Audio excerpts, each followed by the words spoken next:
मेरा नाम फूलन देवी है, लोग बैंडिट क्वीन के नाम से जानते हैं।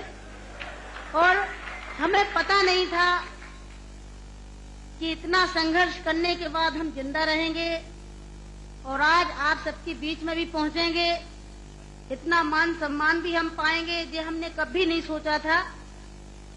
4 साल हम जंगल में भटके। आपको पता होगा कि हमारे हिंदुस्तान में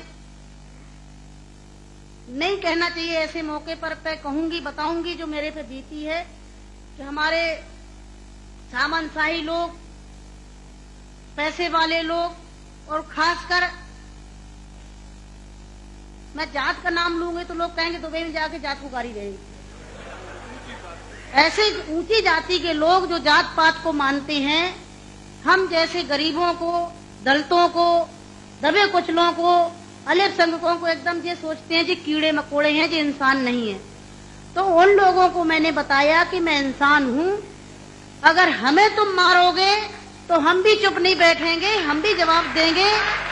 और इसलिए मैंने कई दफे सोचा कि मैं आत्महत्या कर लूं, मर जाऊं, पर मैंने सोचा कि मरती तो हजारों लड़कियां रोज हैं।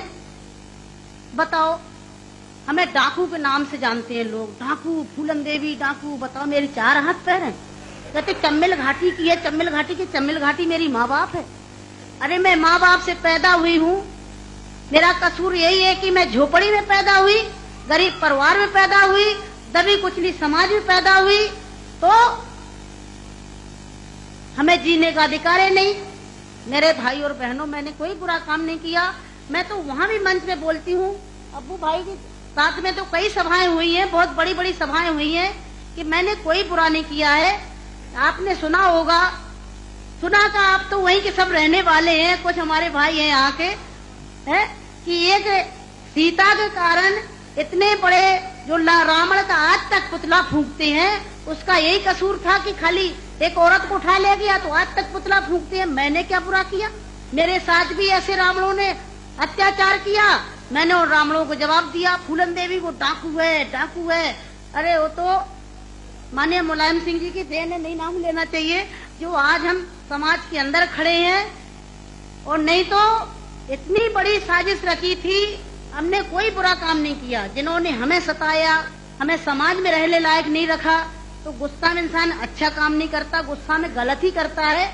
और जो कुछ भी हुआ अच्छा और बुरा सबक सिखाने के लिए कि हम जैसी बहन बेटियों के साथ अन्याय अत्याचार करोगे तो कोई भी महिला घर से बाहर निकल के और अपने अधिकारों की लड़ाई लड़ने के लिए मैदान में खड़ी हो जाएगी। तो मेरे भाई और बहनों, हमें तो डाकू घोषित कर दिया। जब मैं चुनाव लड़ने जाती हूँ तो सब एक ही भाषण रहते हैं, किसी के और कोई भाषण नहीं रहते हैं। बताओ, मैं डाकू दिखाई देती हूँ? क्या होता डाकू है? तुमने हमें सताया, हमें लूटा पीटा। डाकू तो वो बेईमान जो हम जैसी महिलाओं को लूटते पीटते हैं। तो मेरे भाई और बहनों, 4 साल में जंगल में भटकी, 11 साल में जेल में रही, और जेल में भी हमें पागलों के साथ रखा गया था। अच्छी जगह नहीं रखा गया, जहीं पागल महिला थी, पागल महिलाओं में रखा गया था। 11 साल तक हमें जेल में रखने के बाद कोर्ट में पेश नहीं करा गया।